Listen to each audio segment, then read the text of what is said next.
हमारे लिए दल से बड़ा देश है। देश का भाग्य फिर तब बदला जब 2014 में एनडीए की सरकार आई। देश हित के बड़े फैसलों का ये सिलसिला और भी तेज होगा। तो देखिए, इंसान की क्या ज़रूरतें होती हैं? रोटी, कपड़ा और मकान। तो कपड़ा एक मूलभूत ज़रूरत है और हमारे साथ देश के कपड़ा मंत्री गिरिराज सिंह जी हैं। सरकार के 12 साल पूरे हो रहे हैं मोदी सरकार के, और इस उपलक्ष्य में वो हमसे बात करने के लिए हैं। हम उनसे समझेंगे कि 12 साल में, गिरिराज जी आपका स्वागत है, 12 साल में क्या बदला है, 12 साल में क्या हासिल किया है और क्या हर तन पे कपड़ा आ गया है। तो पहला सवाल मैं आपसे पूछ लेता हूँ, इस बहाने कि आज प्रधानमंत्री नरेंद्र मोदी सबसे लंबे कार्यकाल तक प्रधानमंत्री रहने वाले व्यक्ति भी बन गए हैं। तो मेरा सवाल ये है, कांग्रेसी कहते हैं कि नेहरू महान है, क्या नेहरू महान है? देखिए, मैं कोई टीका टिप्पणी नहीं करूंगा, लेकिन ये कहूंगा आप साफ अंतर दिखाई देता है। नेहरू कौन थे? मोतीलाल नेहरू जी के लड़के थे। नरेंद्र मोदी कौन थे? एक गांव के गरीब कोख से पैदा लिए हुए, ये एक बड़े घर से पैदा लिए हुए नेहरू रहे। नेहरू नाम नहीं लूँगा, बड़े लोगों के कृपा पात्र के कारण प्रधानमंत्री बने, नहीं तो सरदार पटेल बनते।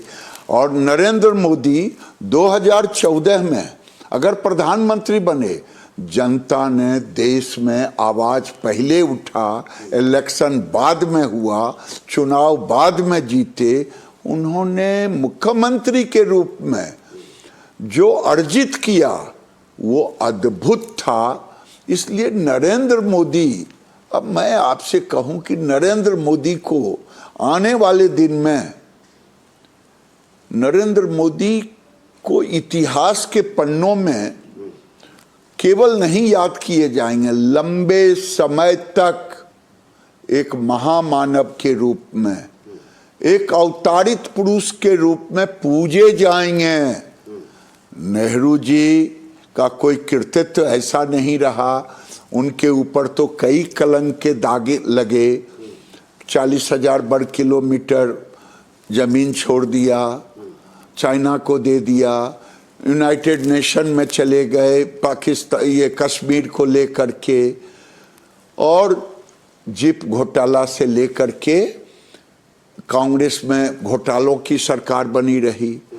और नरेंद्र मोदी अगर अभी देखेंगे यूपीए के 10 साल और नरेंद्र मोदी जी के 12 साल, तो 10 साल यूपीए सरकार विवादों में घिरा रहा, मोदी जी उम्मीदों में घिरे रहे। तो इन्हीं उम्मीदों पे आते हैं, उम्मीदों में घिरे रहे, लेकिन इस 12 साल में आखिर सरकार ने हासिल क्या किया? क्या था ऐसा जिसने आदमी का जीवन बदला? अब मैं आपसे कहूं कि इंदिरा जी के जमाने में नारा लगा, आधी रोटी खाएंगे, इंदिरा जी को लाएंगे, गरीबी मिटाएंगे। गरीबी मिट पाया क्या?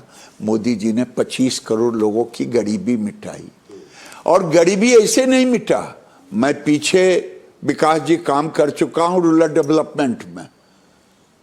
29 साल में केवल 3 करोड़ इंदिरा आवास बना। नरेंद्र मोदी जी 74 लाख इंदिरा आवास के अधूरे इंदिरा आवास बनाया और 4 करोड़ से ऊपर पक्का मकान बनाया। घर दिया, शौचालय दिया, बिजली दिया, पानी दिया, रसोई के लिए उज्ज्वला गैस दिया, गरीब कल्याण से 5 किलो अनाज दिया, 5 लाख की दवाई दी।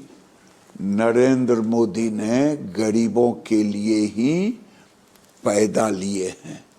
और मैं तीसरी बात कहूं, भारत के अंदर 2011 के इकोनॉमिक सर्वे के अनुसार केवल 19.5 करोड़ घर थे। उसमें से 10 करोड़ घर सेल्फ हेल्प ग्रुप एनआरएलएम में जोड़ा। ये कांग्रेस के काल में केवल 2 करोड़ 35 लाख घर जुड़े। अब 22,000 करोड़ केवल इन्होंने बैंक लिंकेज दिया। आज अब एनपीए कितना था उन गरीबों के ऊपर? 9.58। मोदी जी ने 10 करोड़ से ऊपर घरों तक गए, 12 लाख करोड़ से ज्यादा बैंक लिंकेज दिया। वही नहीं, 3 करोड़ से ऊपर लाखपति दीदी बनाया। हमारे बेगूसराय में 1,80,000 दीदी लाखपति बनी। हम अपने जिला की उसमें बता रहे हैं। ये मोदी जी का परिवर्तन रहा। ठीक है, आपके मंत्रालय पे आते हैं। ये कहा गया कि जब यूएस ने भारत के ऊपर टैरिफ लगाया तो सबसे ज़्यादा असर जो है भारत के कपड़ा उद्योग पर होगा, और हर तरफ से ये खबर आने लगी कि कपड़ा उद्योग में बहुत तेज़ी से छटनी हो रही है। अभी की स्थिति क्या है? आपके कपड़ा मंत्रालय के आंकड़े क्या कह रहे हैं? कितना नुकसान हुआ है भारत के कपड़ा उद्योग को? मैं आपको 2 बातें कहता हूं। माननीय प्रधानमंत्री के नेतृत्व में हम जब ज्वाइन किए, उसके बाद से ही उन्होंने दिशा निर्देशन दिया कि पूरी दुनिया को एक एफटीए की दुनिया, एक एफटीए सहित जो देश में हम एफटीए नहीं है, जीडीपी अच्छा है, मेरा कपड़ा नहीं जाता है, हम लोगों ने 40 देशों को अलग किया। और एक और बात बताते हैं, तो आपने जो हाई टैरिफ यूएस की तरफ हमारे उद्योग पे लगा था, प्रोडक्ट पे लगा था, वो आपने प्रोडक्ट डाइवर्ट कर दिया बाकी 40 देशों के लिए। 40 देशों पर। और वही नहीं, हम 190 देशों में एक्सपोर्ट किया। और वही नहीं, पहले 250 जिलों से एक्सपोर्ट होता था। अभी आप चले जाएं ट्रेड के अथी में और वहाँ मिलेगा 523 जिलों से। ये बहुत बड़ी बात है कि 523 जिलों से लगभग हर जिले से प्रोडक्ट जो है कपड़ा का, वो कपड़ा, हैंडलूम, हैंडीक्राफ्ट सब मिला करके। तो ये एक अद्भुत मोदी जी के निर्देश पर दूरदृष्टि रहा, जिसके कारण लोग चिल्लाते रहे। मैं एक आंकड़ा कागज से निकालना पड़ेगा। हमारे देश में गारमेंट सेक्टर में सबसे ज्यादा रोजगार है। मैं एक नमूना आपके सामने पेश कर रहा हूं। हमारे पास स्टिचिंग मशीन नहीं है, इंपोर्ट करते हैं। अब मैं आपको बताता हूं, यूपीए के 10 साल में केवल 46,10,064 मशीनें इंपोर्ट हुआ। मोदी जी के कार्यकाल में 2,87,56,998 मशीन इंपोर्ट हुआ। ये मेरे आंकड़े नहीं हैं, एक्सपोर्ट इंपोर्ट के आंकड़े हैं। और रोजगार एक मशीन पर कपड़ा से लेकर के गारमेंट को पैकेजिंग तक 1.8% को रोजगार मिलता है। उनके कार्यकाल में 82,98,1192 लोगों को रोजगार मिला। मोदी जी के कार्यकाल में 5,67,62,596 लोगों को रोजगार मिला। आपके मंत्रालय में नए इनोवेशन क्या हुए? क्योंकि हम देख रहे हैं कि मंत्रालय आजकल इनोवेशन नहीं कर पा रहे हैं। वो जो काम उनको बता दिया गया है, जो लक्ष्य दे दिया गया, उसके अतिरिक्त तो कोई नई चीज़ खोज कर, नए प्रोडक्ट लाकर इनोवेशन करना, नए प्रोडक्ट बनाना, ब्रांडिंग करना, उस पर काफ़ी पीछे हुए। देखिए, मैं थोड़ा सा मोदी जी के नेतृत्व में, दिशा निर्देशन में हम लोगों ने क्या किया, जो हमारा मार्केट साइज था 2014 में, वो लगभग 8.5 लाख करोड़ का था और अभी लगभग 17 लाख करोड़ का है।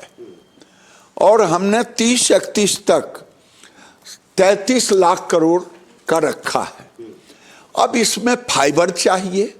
हम 13 से 15 मिलियन फाइबर ले रहे हैं, लेकिन मैं 30-31 तक मुझे लगभग 22 से 25 मिलियन टन फाइबर लेना पड़ेगा।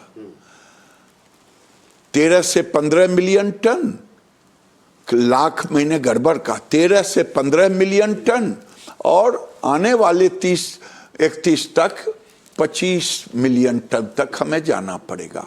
उसमें मैन मेड फाइबर भी होगा, सिंथेटिक और बेस्कोस, और नेचुरल भी होगा। पूरी दुनिया आज चाह रहा है सस्टेनेबल फाइबर। जिस यूरोप के 26 देशों के साथ मेरा FTA हो रहा है, उसने कंपलसरी कर दिया है। यूनाइटेड नेशन ने न्यू एज फाइबर नाम दिया है और उसमें 2 फाइबर को रखा। वो रखा पेट बोतल रिसाइकिल फाइबर और कॉटन रिसाइकिल फाइबर। हमारे यहाँ वो भी पानीपत से लेके दक्षिण तक हो रहा है। लेकिन इनोवेशन क्या किया आपने? मैं बता रहा हूं, मोदी जी ने भारत टैक्स के अंदर और उसके बाद एक उनके दिशा निर्देशन में न्यू एज में हमने 10 फाइबर को लिया। अच्छा। एक ऐसा फाइबर लिया जो शायद आपके राज्य में उसे अकौवा कहा जाता, महाराष्ट्र में रुई कहा जाता, कहीं मदार कहा जाता, कहीं और आकर कहा जाता। ये बीड है, अकौवा बीड है। इसके फाइबर पश्मीना से पतला होता, वूलन से ज्यादा गर्म होता, सिंथेटिक से हल्का होता, कॉटन से 1.5 गुना अधिक पानी सोखता। हमने 24-25 में ही इसको इंडस्ट्री के साथ तो अकौवा जो सड़क के किनारे, गली में, चौराहे में, खेत की मेड़ पे जो उगाता है, बिल्कुल, उससे आप अब फाइबर बनाकर उससे कपड़ा बना रहे हैं जी। और ऊन से ज्यादा गर्म है उसका। जी, मेरी ख्वाहिश है, मोदी जी ने बताया, अब मैं 4 महीने के कपड़ों को हम एक्सपोर्ट करते हैं ठंड मुल्कों में। मेरी इच्छा है 8 महीने के कपड़ों को एक्सपोर्ट कर। और उसमें एक बड़ा हिस्सा अकौवा से बने हुए फाइबर का, अकौवा का बहुत बड़ा हिस्सा होगा। बहुत बड़ा क्या, 90% होगा। और किसानों के स्तर पर आप यहाँ से गाजियाबाद में निट्रा मेरा ऑर्गेनाइजेशन है, आप कभी भेजें या लोकल रिपोर्टर को। हम वहाँ पर 12 एकड़ में अकौवा को लगाया है, खेती किया है। ये देख रहे हैं, स्टडी कर रहे हैं किसान को कितना पैसा मिलेगा। तो पहला साल किसान को मिनिमम 1 लाख रुपए मिलेंगे और फिर उसको उसके फूल, उसके सेल को भी, उसके स्टेम को भी, सबका उपयोग कर रहा हूं और उस पर काम चल नहीं गया बल्कि हो गया। ठीक है, अब लौटेंगे। भारत ज़्यादातर जॉब वर्क कर रहा है कपड़े के मामले में। हम अपने ब्रांड नहीं बना पा रहे हैं, अगर ब्रांड बन भी रहे हैं तो वो उनकी ब्रांडिंग विश्व स्तर पर नहीं हो पा रही है।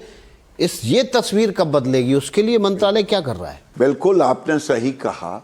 हमारे देश में 12-12 हजार करोड़ के एक्सपोर्ट करने वाला यूनिट है, लेकिन ये सब फैब्रिकेटर है। हमने सारे एक्सपोर्ट प्रमोशन काउंसिल से कहा, 11 एक्सपोर्ट प्रमोशन काउंसिल है, उसमें खास करके गारमेंट के सेक्टर को, कि भाई आप ब्रांडिंग करें, सरकार ब्रांडिंग के लिए आपको मदद भी करेगी। आज कई स्टार्टअप हमसे जुड़े हैं जो ब्रांडिंग में लगेंगे। तो आपने सही कहा, हम एक्सपोर्ट करते हैं लेकिन फैब्रिकेटर के रूप में। अब हमारा उद्देश्य है ब्रांडिंग पे, मेड इन इंडिया, जो हमारे प्रधानमंत्री का इमोशन है, मेक इन। तो ये हम गांव टू ग्लोबल, इसका एक शुरू भी किया है। वो शुरू किया है हैंडलूम हैंडीक्राफ्ट के सेक्टर, गांव से ग्लोबल। गांव से ग्लोबल। वो प्रधानमंत्री का कहना था छोटे लोग कैसे विदेश तक जाएंगे। वो ई कॉमर्स से यूएस में एक spoke and hub model, hub and spoke, एक वहाँ वेयर हाउस में यहाँ से अभी उसके सारे फोटो वोटो लोड किए गए।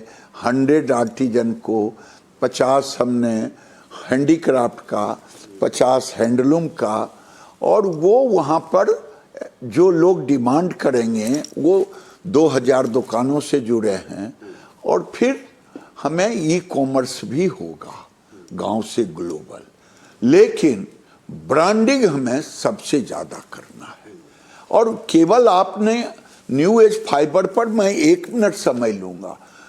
10 फाइबर पर मोदी जी ने काम करने के लिए केवल अकौआ नहीं कि आपको लीलन का नाम आप सब जानते हैं, कौआ हो गया, लिनन हो गया, लीलन हो गया, रेमी हो गया, रेमी के बाद हो गया बांस, बैम्बू, नेचुरल मैकेनिकल, वो भी मेरा तैयार हो गया है, बनाना फाइबर, पाइनएप्पल फाइबर। इस ढंग से 10 फाइबर हमारे न्यू एज सस्टेनेबल फाइबर होंगे, ग्रीन फाइबर हो। ठीक है, चलिए अब आ जाते हैं इस पर कि आपने बहुत सारे कामकाज गिनाए, बहुत सारी बातें गिनाई सरकार की कामकाज से जुड़ी हुई, 12 साल में क्या हासिल किया है। लेकिन राहुल गांधी कह रहे हैं कि अर्थव्यवस्था तो चौपट हो रही है, अर्थव्यवस्था कुछ लोगों के हाथ में रह गई है और अर्थव्यवस्था की स्थिति बहुत ज़्यादा खराब होने वाली है, देश में जो है युवा सड़कों पे आने वाला है। आप राहुल गांधी को गंभीरता से नहीं ले रहे हैं। आरबीआई आपके जीडीपी के आंकड़े 6.9 से 6.6 कर दे रहा है। राहुल गांधी के सर्टिफिकेट की जरूरत नहीं है, थेथरोलॉजी का कोई जवाब नहीं है, वो थेथरोलॉजी पर रहते हैं, उनको समझ है कि नहीं, लेकिन देश को समझ है। अगर 550 सवा 500 जिलों से एक्सपोर्ट किया है, कि कोई 1 हाउस 2 हाउस किया है कि छोटे छोटे लोग ही तो किए हैं। आज अगर 79 लाख करोड़ का एक्सपोर्ट हुआ है, क्या जबानी हुआ है कि एक्सपोर्ट का फिगर है, डिजिटल फिगर है। अब मैं आपसे पूछता हूं, 10वें इकोनॉमी से जो यूपीए सरकार राहुल गांधी के समय हुआ था, आज 4थे पर है, ये मुजबानी है। आज अगर आप देखें एफडीआई डबल हुआ, ये मुजबानी है क्या? अगर फॉरेन एक्सचेंज, विदेशी मुद्रा, वो भी डबल हुआ, इस क्वार्टर में भी हमारा, इस महीने में हमारा फॉरेन एक्सचेंज बढ़ा है, तो हम डबल हुए हैं। तो ये कोई मुजबानी है? एक्सपोर्ट कहीं मुजबानी होता है? ये सब के अलावे मैं पूछता हूं, 12 लाख करोड़ इंफ्रास्ट्रक्चर पर खर्च हुआ, ये कोई थेथरोलॉजी से कोई काट देगा क्या? आज देखिए एयरबेज 74 से चला गया 164 एयरबेज, ये क्या है? ये कोई मुजबानी है? वाटर बेज 5 था 11 हो गया। रोड बेज आज 16 किलोमीटर की रफ्तार से आपकी चलती थी 34 किलोमीटर की रफ्तार। पूरे रेलवे में डीजल को हटा दिया, अब पूरा इलेक्ट्रिक हो गया। ये कोई मुजबानी? लेकिन राहुल गांधी कह रहे हैं कि ईरान में अमेरिका से युद्ध हो रहा है, इजराइल से युद्ध हो रहा है, अपने टैंकर नहीं निकाल पा रहे हैं, पेट्रोल के डीजल के दाम बढ़ा दिए हैं, हर चीज़ महंगी हो गई है, आदमी के सिलेंडर कम हो गए हैं। मैं क्षमा के साथ, ये देश राहुल गांधी और टुकड़े टुकड़े गैंग को छोड़ दीजिए। ये देश, जब जब देश पर आफत आया है, देश के लोगों ने देश को साथ दिया है। कोरोना काल में नरेंद्र मोदी जी क्या लोगों को घर बैठने के लिए कहा? कोई घर में सिपाही बैठा दिए थे, पुलिस नहीं, लोगों ने बात मानी। मोदी जी ने कहा था साफ स्वच्छ ईंधन देने के लिए गैस से अपना सब्सिडी छोड़े, लोगों ने छोड़ा था। कोरोना काल में वैक्सीन नहीं था, यही लोग चिल्ला रहे थे, और चुपचाप जाके अखिलेश जी भी लिए और राहुल गांधी भी लिए होंगे वैक्सीन। ये लोग जब जब आफत आया है देश पर, तो देश में भड़काने का काम किया। अभी भी वो वही कर रहे हैं। इनका बात कोई नहीं मानता, लेकिन इनकी इच्छा है देश में गृह युद्ध हो जाए। ये लड़ाई चला, ये किसकी इच्छा है? हाँ, ये किसकी इच्छा है कि देश में गृह? राहुल गांधी का। उन्होंने एक बार भी नहीं कहा कि देश में अरे सारी बात तो वही कर रहे हैं। देश में युवा सड़क पर उतरेंगे, देश में युवा इसलिए सड़क पर उतरेंगे राहुल गांधी के कहने पर, जो अपने कार्यक्रम में स्टार्टअप नाम की कोई चीज नहीं दिया। आज 2.5 लाख लोग स्टार्टअप में आए, युवा आया, 20 लाख से ऊपर लोगों को रोजगार दिया, IIT डबल हो गए, मेडिकल कॉलेज हर जिलों में धीरे धीरे बन रहा है, मेडिकल सीट बढ़ गए, हर दिन एक यूनिवर्सिटी खुल रही। जनता पार्टी तो युवाओं का ही नेतृत्व कर रही है। देखिए वो कौन है उसके पीछे दुनिया जानता है। कौन है आप बताइए। ये टुकड़े टुकड़े गैंग के ही लोग हैं जिनको लग रहा है कि देश तबाह और बर्बाद हो, लेकिन देश का युवा नरेंद्र मोदी पर भरोसा है और इनके सारे तर्कस के बाण निकल गए। ये अंत में कॉकरोच पार्टी बनाए थे, वो कॉकरोच अब तिलचट्टा में बदल। नहीं, लेकिन चुनौती नहीं बन सकता। 22 मिलियन, 2.5 करोड़, 2.25 करोड़ के आसपास फॉलोअर्स हैं सोशल मीडिया पर उनके। अरे बाबा, फॉलोवर तो देख लिया जंतर मंतर पर कि 2.5 करोड़ लोग आ गए। कौन आएगा देश में ऐसे समय में जब पूरी दुनिया गैस का, तेल का कीमत बढ़ा 40% से लेके 110% तक। अमेरिका, जापान, चीन, फ्रांस, ब्राजील, सारे देशों में। लेकिन वो जिस मांग को लेकर आए थे वो मांग तो जायज मानते ना आप। उन्होंने कहा नीट का पेपर लीक हो रहा है, CBSE में परीक्षाओं के नंबर जो है कम दिए जा रहे हैं, कॉपी मांगने पर दूसरे बच्चे की कॉपी दे दी जाती है, जब रिवैल्यूएशन के लिए साइट खोलने का वक्त आता है तो साइट खुलती नहीं है। तो जो युवा पीढ़ी है, जो पढ़ने लिखने वाले बच्चे हैं, वो बेचारे पेपर लीक होने पर सुसाइड कर लेते हैं। इन मुद्दों को लेकर, ये मुद्दे तो जायज़ है ना। देखिए मैं कह रहा हूँ युवा को भरोसा है। अगर नीट का आया तो आज नीट के ऊपर सरकार ने तुरंत कार्रवाई की, लोग अब पकड़े जा रहे हैं। CBSE का मामला आया, हमने सरकार ने, विभाग ने कार्रवाई की। हम सलूशन के लिए हर समय तैयार रहते हैं, ये लोगों को भड़काने के लिए हर समय तैयार रहते हैं। लेकिन युवा, भारतवासी, इनके कहने पर कोई नहीं है। हम सलूशन निकाल रहे हैं, लोगों को भरोसा है नरेंद्र मोदी। लेकिन 3 साल में 3 बार पेपर लीक हो जाए तो लोगों का भरोसा तो उठना स्वाभाविक है ना। बच्चे सुसाइड कर लें, आप सोच सकते हैं माँ बाप पे क्या बीतती होगी। भाई आपने बीच में छेड़ दिया इस इशू को। नरेंद्र मोदी जी ने इसीलिए कहा कि मैं इसका मॉनिटरिंग करूंगा। इससे ज्यादा गंभीरता और क्या हो सकता है। अगर गंभीरता नहीं थी तो प्रधानमंत्री ने क्यों कहा। और होने वाला है इसी मंथ में, महादेव करेंगे तो एकदम लीक प्रूफ होगा।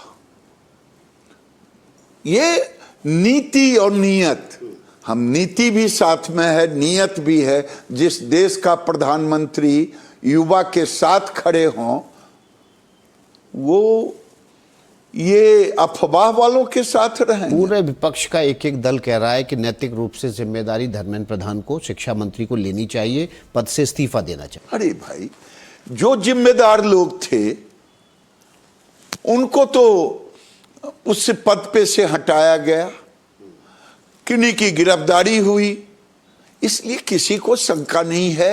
ये टुकड़े टुकड़े गैंग ये विषय उठा रहे हैं। आपके ऊपर आरोप लगता है गिरिराज सिंह जी कि आप हिंदू मुसलमान के बीच भड़काने वाले बयान देते हैं, आप हिंदू मुसलमानों को के बीच विवाद पैदा करने वाले बयान देते हैं। देखिए मैं फिर कहता हूं, देश के अंदर आपने छेड़ दिया, मैं इस पे बोलना नहीं चाहता था। देश के अंदर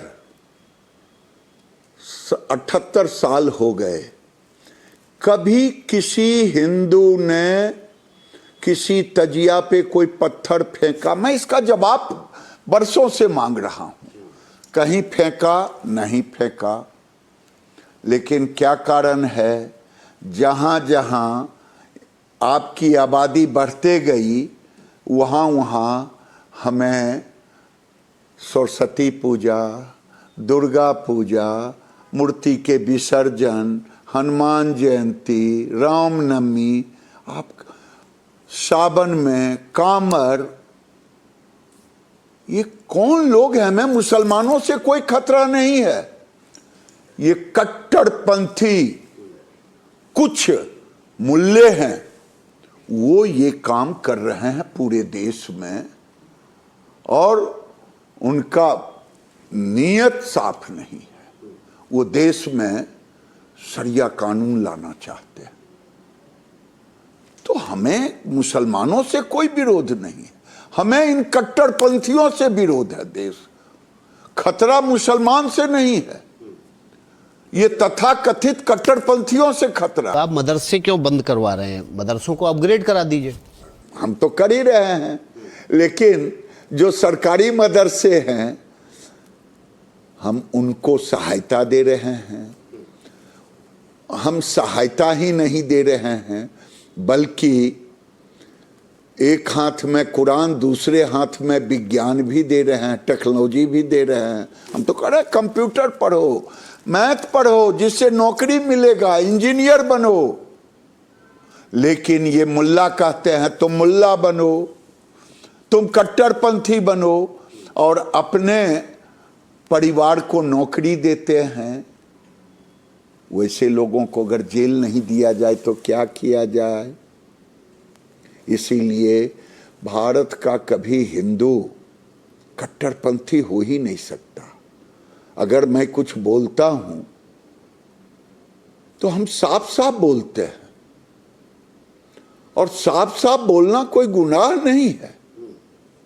इसलिए मैं देश से पूछता हूं कि हमें मुसलमानों से कोई खतरा नहीं, खतरा है इन कट्टरपंथियों से जो बम धमाके करते हैं, जो भारत को अस्त व्यस्त करना चाहते हैं। खतरा उससे। ठीक है, लेकिन क्या बुलडोजर चलाना, बुलडोजर किसी भी अपराध के पीछे, किसी भी ऐसे व्यक्ति के पीछे जहां पर आपको लग रहा हो कि गड़बड़ है, वहां बुलडोजर चला देना सीधे, ये उचित है? ये तरीका? बुलडोजर ऐसे कहाँ चलता है? बुलडोजर कानूनी तरीके से चलता है। नोटिस दी जाती है, अवैध संपत्ति पे कब्जा किया है, अवैध संपत्ति जमीन पे कब्जा करेगा, सरकार नोटिस देगा, नहीं खाली करेंगे तब तो बुलडोजर चलेगा। वही जोगी जी कर रहे हैं। आपके राज्य बिहार में भी बहुत बुलडोजर चल रहा है। अब वो भाई जो अवैध संपत्ति किए हुए है कब्जा, उस पर तो चलेगा, कानून के तहत चलेगा। क्योंकि कुछ लोग वोट के लिए बरसों तक पालने का काम किया। आपने बिहार की चर्चा कर दी।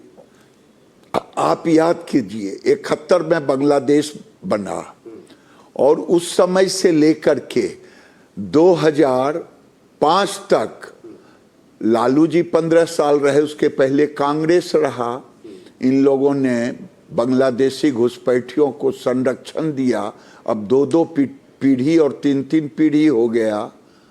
अवैध पर मस्जिद बना लेना, जितने लगभग 800 किलोमीटर है बिहार के नेपाल बॉर्डर पर फारबिसगंज तक, बेतिया से लेकर के चंपारण से लेकर के अवैध जमीन पे अगर मदरसे बनाए हुए हैं, अगर मस्जिद बनाए हुए हैं, तो उनको तो खाली कर देना चाहिए ना। तो आप ये कह रहे हैं कि बुलडोजर न्याय का प्रतीक हो गया है? अरे भाई, जब आप खाली नहीं करेंगे, नोटिस दिया जाएगा कानून के तहत, तो मजदूर लगावे या मशीन लगावे। बुलडोजर क्या है? मशीन है। अच्छा, ठीक है। अब आ जाते हैं देश की सियासत पर। विपक्ष लगातार मजबूत हो रहा है। कल इंडी गठबंधन की बैठक हुई, पूरा विपक्ष एक सुर में मोदी सरकार के खिलाफ एकजुट होना शुरू हो गया है। टीएमसी की नेता ममता बनर्जी भी आ गई, जो पहले इंडी गठबंधन को घास नहीं डाल रही थी। अब विपक्ष आपके खिलाफ लामबंद होना शुरू हो चुका है। भाई, इसमें कहाँ कोई रोकेगा? 25 दल के पास विकास जी वोट नहीं होता, वोट होता जनता के हाथ में। जनता मोदी जी को प्यार करता, मोदी जी को प्यार करता रहेगा। ये इकट्ठा हो या अलग अलग लड़ें, कोई अंतर नहीं। अगर हमसे प्यार छोड़ देगा तभी ना वोट इनके पास। कोई पार्टी बना ले तो ये थोड़े है कि सरकार इतना % वोट, 25 पार्टी है तो 10% तो 250% इनको वोट अलॉट कर दिया जाए। ये सिस्टम तो नहीं है ना। तो जब ये है ही नहीं तो किस बात का डर। फिर आप डरते क्यों हैं? क्यों टीएमसी को तोड़ रहे हैं? ममता बनर्जी कह रही है कि पूरी सरकार लगी हुई है बंगाल की, अमित शाह जी लगे हुए हैं टीएमसी को तोड़ने के लिए, सांसदों को घेर घेर के दिल्ली ले जा रहे हैं, स्पीकर के यहाँ इस्तीफे दिलवा रहे हैं। हमने तो कभी नहीं कहा, हमारे भी 7-8 MLA जीते थे पिछली बार, और वो कुछ लोग चले गए टीएमसी में, जिनको जाना था चले गए। आज ममता बनर्जी के खिलाफ मैं किसी चैनल पर देख रहा था, एक MP कह रही थी कि 20 क्यों, 24 MP टूटने वाले हैं। वो इनके कह रहे हैं कि अभिषेक बनर्जी और आईपैक को ममता बनर्जी ने दे दी पार्टी का कमान, अभिषेक बनर्जी गुंडों को दे दिया। तो आप नहीं तोड़ रहे हैं, हमको क्या मतलब है? फिर सुष्मिता देव अपना राज्यसभा से इस्तीफा देने से पहले क्यों हेमंता विश्व शर्मा के पास बैठी हुई? उसने कहा कि हम तो आसाम के रहने वाले हैं, हम आसाम में जब राजनीति करेंगे तो मुख्यमंत्री के बगैर, खुद बोली है, कोई मैं अपनी बात नहीं कह रहा हूं, तो मुख्यमंत्री से नहीं मिलूंगी तो उस राज्य में, उस क्षेत्र में हम काम क्या करा पाएंगे? हम दिन में गए मिलने के लिए, कोई रात में नहीं गए। यही तो सुष्मिता कही, और कुछ छुपा के नहीं कही कि हमने इस्तीफा दिया अपने कारण से। भोलापन नहीं है ये, जो तथा स्थिति है। सरकार बदलते ही अचानक से इतना असंतोष सबके भीतर। हाँ, देखिए आपने बड़ी अच्छी बात कहा। ये 4 पैर का जानवर तो रस्से में बांधने पर रह जाएगा आपके खूंटे पर, लेकिन ये 2 पैर का आदमी डंडे की जोर पर नहीं रहेगा। जब तक आपके पास ताकत है तब तक। ये अभिषेक बनर्जी क्या था, संघर्ष करने गए थे, आपने नेता बना दिया। रानी के कोख से पैदा लिया हुआ बच्चा, अब पुराने लोग जिनके 2 पुश्त से राजनीति में थे, सब उनको दरबार करें, नहीं लोगों को भाया होगा। मैं उसमें कोई मतलब नहीं, जो मीडिया में देख रहा हूं वो बात मैं कह रहा हूं। लोग इनके डिक्टेटरशिप से उब गए, यही तो लोग कह रहे हैं। अभिषेक बनर्जी का डिक्टेटर, कितने लोगों का डिक्टेटर सहे, राहुल गांधी का सहे, सोनिया जी का सहे, कि अब नई प्रियंका का सहे। ठीक है, अब आपके बिहार की बात कर लेते हैं। आपके बिहार से शिकायत आ रही है कि आप लोगों का सम्मान छीन ले रहे हैं, उनकी सुरक्षा छीन ले रहे हैं, उनका बंगला छीन ले रहे हैं। अच्छा, एक चीज पूछता हूं मैं आपसे। मैं बिहार से MP हूं। अगर मैं कहूं कि हमें पटना में एक आलीशान मकान दे दीजिए, तो कहेगा ये हमारे यहाँ नियम नहीं है, मध्य प्रदेश में नियम है, वो देते हैं। तो जहां नियम नहीं है, वो मुख्यमंत्री, विपक्ष के नेता, एक समय तक पूर्व मुख्यमंत्री, एक छोटे से कार्यकाल 5 साल के लिए, उनको ये बंगला, उनको ये व्यवस्था, उनको ये सुरक्षा। अब लालू जी को कौन मारेगा? लालू जी तो 15 साल दुनिया पर राज किया। ये जबरदस्ती दबाव डाल करके मुख्यमंत्री पर, सरकार पर, ये भाई ये अगर नियम की बात है तो अचानक ऐसा क्या हो गया कि नीतीश कुमार जैसे ही मुख्यमंत्री पद से हटे, सम्राट चौधरी मुख्यमंत्री पद पर बैठे, बीजेपी का मुख्यमंत्री बना, सारे नियम लागू होना शुरू हो गए? उससे पहले भी तो नियम थे। अरे भाई, कभी न कभी तो कानूनी शुरू होगा। तो वही तो सवाल है कि बीजेपी ने आते ही शुरू कर दिया। अरे भाई, शुरू कर दी, ये कोई बुरा थोड़े है कानून को शुरू करना, शुरू कर दी, इसमें क्या बुरा है? अगर नियम नहीं कहता, नियम नहीं कहता, आपने बंगला खाली करने को कह दिया, आपने सुरक्षा भी ले ली, तो सुरक्षा का नियम रहेगा तब तो। जितना सुरक्षा चाहिए उतनी सुरक्षा मिल रही थी, लेकिन ये कह रहे हैं Z+ क्यों नहीं, जेड क्यों नहीं। कहाँ तो आए थे कह के, मुझे याद है जिस दिन सरकार में आए थे हमारी पार्टी ने पहला समर्थन दिया था, और लालू जी ने कैलाशपति मिश्र जी से कहा था, मैं सामने था, कि मिश्र जी, गाय के खून के बराबर की अगर हम एक भी बेईमानी किए, चारा घोटाला में फंसे, उसके बाद रेल मंत्री बने, फिर job for land, land for job में फंस गए, तो ये आदत छोड़ते नहीं, भ्रष्टाचार से लिप्त हो गए। इसमें कहिएगा कि केंद्र का हम डरेंगे नहीं, अरे डरेंगे और डराने का कहाँ सवाल है। आज अभिषेक बनर्जी पर कानूनी कार्रवाई CID वहां कर रहा, ममता जी पे कहाँ कर रहा? अच्छा आप बताइए, 20 साल से ज़्यादा होने जा रहे हैं आप लोगों को, जब आपकी सम्मिलित सरकारें या अब आपकी सरकार रही है, लॉ एंड ऑर्डर की सिचुएशन पर आप हमेशा जो है लालू यादव को, जंगल राज को घेरते रहे, लेकिन आज भी आपका जब मुख्यमंत्री बैठा हुआ है, लॉ एंड ऑर्डर की स्थिति बिहार में बहुत अच्छी नहीं है। देखिए विकास जी, दो चीज होता है। एक होता है कि मुख्यमंत्री आवास में गुंडे पाले जा रहे हैं, मुख्यमंत्री आवास में फिरौती अपहरण करने वाले पाए जा रहे हैं, चेहरा दिखा रहा, ये था लालू जी का काल। अभी है, कोई माई का लाल नहीं कह सकता कि मुख्यमंत्री आवास में कोई गुंडा, चाहे नीतीश कुमार जी मुख्यमंत्री रहे, चाहे सम्राट चौधरी, कार्रवाई की जाती है, अपराधी पकड़े जाते हैं। तो आप ये कह रहे हैं कि मुख्यमंत्री आवास से कनेक्टेड है गुंडागर्दी, तो गुंडागर्दी है, और ऐसे खुलेआम करे तो गुंडागर्दी नहीं है? खुलेआम करे, पकड़े जाए ना, उसको संरक्षण कोई नहीं देता। अगर किसी ने आपसी रंजिश में किसी की हत्या कर दी, हत्यारा पकड़े जाते, लूट कर दी, पकड़े जाते। सरकार किसी भी अपराधियों को बख्शने का काम नहीं की है बिहार में, सब अंदर गए,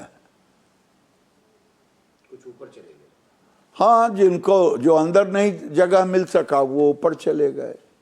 ये बताइए, बिहार में अब आपका मुख्यमंत्री है सम्राट चौधरी, स्वयं एनडीए के मुख्यमंत्री, एनडीए के मुख्यमंत्री हैं, गद्दी बीजेपी के हाथ में। ठीक है, आप 20 साल से सपने दिखा रहे हैं, बिहार में निवेश आएगा, बिहार में रोजगार आएगा, बिहार के युवा को बाहर नहीं जाना पड़ेगा, रोजगार यहीं मिलेगा, वो दिन कब आएगा? देखिए साहब, बड़ी अच्छी बात कहा।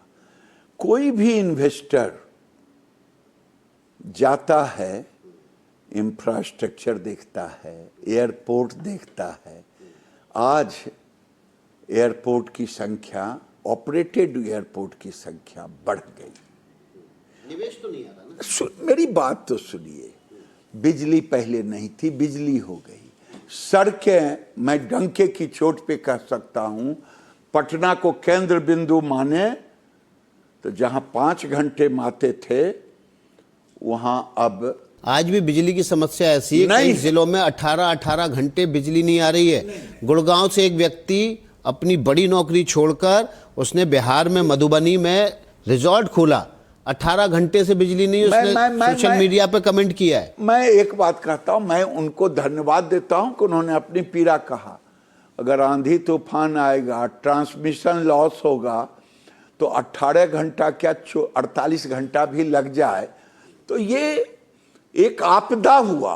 इधर 3-4 बार हुआ, कई छोटे बड़े आंधी आए, लोगों ने कहा 2 घंटा से नहीं आया है, 6 घंटा नहीं हुआ है।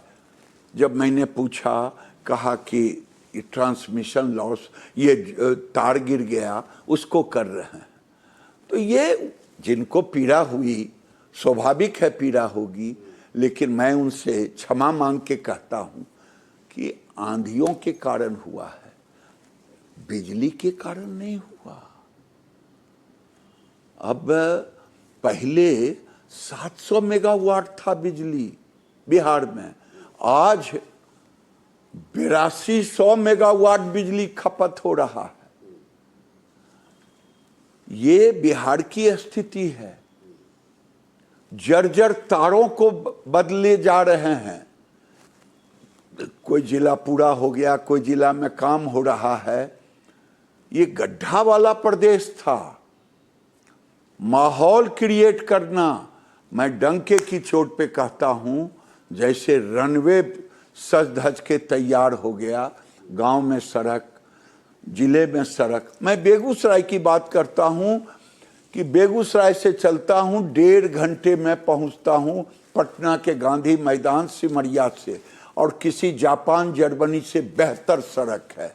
ये मैं डंके की चोट पे कह रहा हूं।